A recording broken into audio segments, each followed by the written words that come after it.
this time it would be the record. If you played the album or the record backwards, you could hear the message if you played it backwards, but not forwards. So I'm going to play you one of those in a minute. But they didn't do that. Apparently, this was just in the music, right? Somehow subliminal.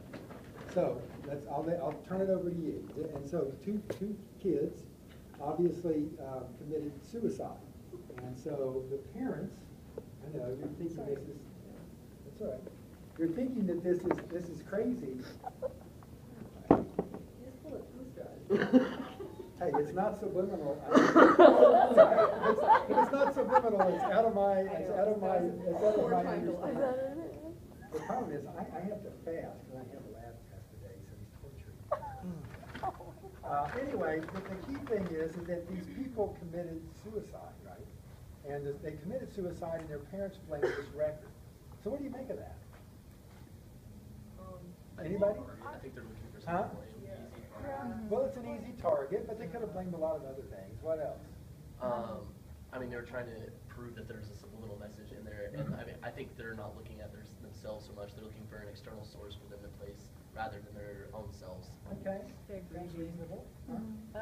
What I thought was interesting when I read the article was that they talked to counselors prior to them. I guess they already had suicidal symptoms, and like they showed behavior that would lead to suicide before they even really started listening to them. Sure. So it was like all these fingers were pointing like, no, it wasn't the song. Even when they said do it, which wasn't really subliminal. Yeah. It could mean anything really. I just feel like the parents Do were what? maybe Play it louder. Anybody else? Yeah. Yeah, I think it had a lot to do with that. Like, in the article, it stated all the things that the boys had, all those signs before that they were like definitely at high risk of suicide. Okay. And so I think the families would have to face the fact that they saw all that going on and didn't really know how to react to it. And so it's easier, in a sense, when you're grieving, to blame it on an outside source rather than as a parent. You know, it's kind of your job to stay up to date with your kids, to know how they're doing, and especially, you know, mentally if they're in that kind of state of mind. So it's easier to blame an outside source, I would say. I think so. The article ran Divine Liability Science because Okay. they want to, like, it's easier instead of blaming it on, like, an attribute of the person, they want to blame it on some technological distant cause. And they said that Judas Priest was an defective product that caused suicide, not external. Right. So liability science applies to lots of things, right? It just happens to apply in this particular case to subliminal messaging. But it could apply, and I'm going to come back to that in a second. Why did this even end up in court? You know, when you look at this, I mean, some of you guys have expressed some reservations about it a little bit. I mean, it's a lot like Eyewitness, and people just don't know enough about it to know that it's just not real. I mean, it's just not reliable, and so it ends up in the court system because enough people believe it to get it there. Well, they found a couple of experts, okay, to testify on the right, always in quotes. weren't they pseudoscience experts though? Like didn't the article say that they were I think they called them whack scientists or something? That was the term. Junk science. Junk scientists. Whack Like science they is didn't awesome. I like really that better. they didn't have any valid proof. They were just kind of making up something that they think people believe to get money. They should use real scientists that actually like were renowned or Sure. accredited scientists. Well, now, okay, let you guys finish, and then I'll comment. Go ahead.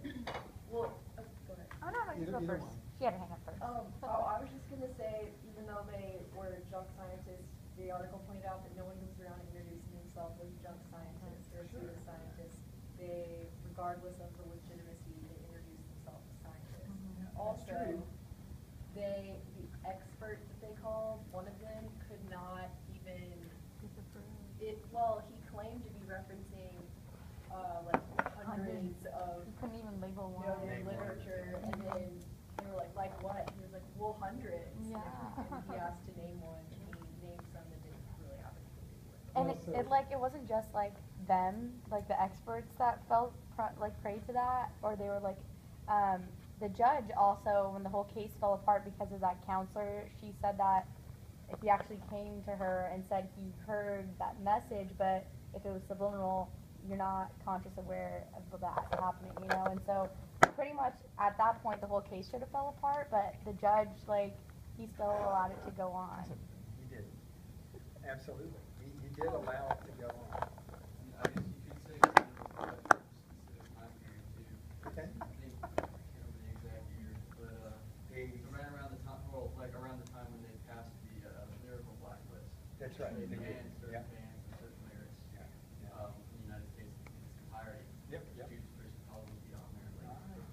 Twister and a lot of other bands that were on that ban list. So it was a time period where lyrics were being kind of lyric in the forefront. Okay. And they talked about that a little bit, because that was a free speech issue, right? And so the whole issue was, the first one could be, well, is this protected free speech, which the bands at the time were arguing it was, and the judge got around that by saying, well, it can't be free speech because it's subliminal, therefore it doesn't say It doesn't really get a song titled "Breaking the Law" isn't exactly subliminal. Pretty in your face. Well, right. What do you expect from a band named Judas Priest, right? I mean, really. But that's okay. So, yeah, there were other songs later that were also brought forward, and they had the word suicide in the title. But that's not Ozzy subliminal. Osbourne song. Yeah, exactly. There were lots of songs. You look up songs with the word suicide in the title, there's a lot of them. Yeah. Right? So those are pretty not subliminal. So experts got in. Now one thing is, one of the experts we talked about already was the Wilson Key guy who wrote a lot of books, who keeps referencing the Vickery study as if it was true, right? The Vickery study was the famous eat popcorn, drink Coke idea, right? And we all know that that is a bit flawed. Why do we know that? Because it never took place. Vickery admitted that it didn't, right? In fact, as you read in one of your articles, the Canadian Broadcasting Company did a funny study. They said, okay, I've given you a subliminal message, call me and tell me what it is. And they all thought it was about eating and drinking instead of what it's from. So, I mean, so putting some stretch in. The other guy didn't know any studies. He made a nice, persuasive, imaginative case that you know, kind of, if this existed, this would be powerful, but he couldn't point to any circumstances. Also, was it Key who said that science is whatever you can get away with at It the was, time? exactly. Which is, That should automatically disqualify you from the expertise category, but apparently did not. And he's testified in many trials, by the way.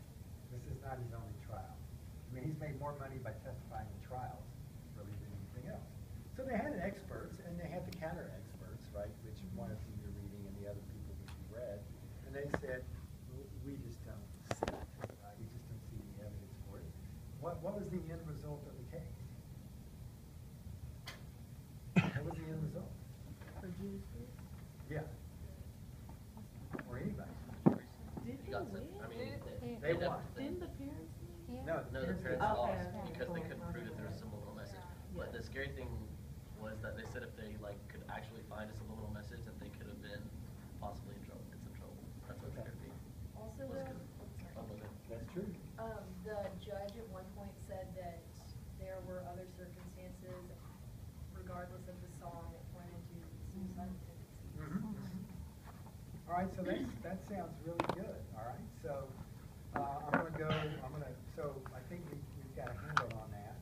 I'm gonna play another band that got in trouble for lyrics as well in a second, but I do want to talk a little bit about liability science before we move on to the last one, because you did bring that up, and he brought that up. Liability science is where you pick on whatever happened, right? And some people call it a fallacy. Something happened and you find out what happened before it, and you blame the thing that happened right before it, right? And so that's what they're doing. It's usually told in Latin, but my Latin's rusty. But the point is that that's what liability science is about, to focus on things that could be the precipitating factor. Most of you saw this and recognized that these were two troubled youths, right? They had been in trouble before, they'd been suicidal before, they'd had multiple issues, and so on. And so, you know, someday if you guys are clinicians and counselors, you'll recognize the same thing, right? That people will come to you and they're troubled. And sometimes, you know, things don't end well. And troubled youth come and see you. It's just part of the business that many of you are going into. You're not going into clinical and counseling, you don't have to necessarily worry about it, right? But these things happen. It's unfortunate, but it is one of the consequences of depression that occurs, especially at that age, but really almost any age.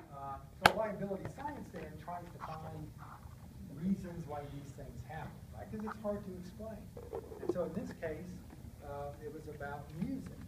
And it wasn't just about subliminal music. Sometimes it's about other kinds as well. We'll see that. But there's other liability science that occurs today that we'll come back to in about a week or two, and it's a liability science that deals with suicide and what? Does anybody know where I'm going? The taking of antidepressant medication. Okay? So there is an issue out there, okay, where, you know, you'll see it on the label that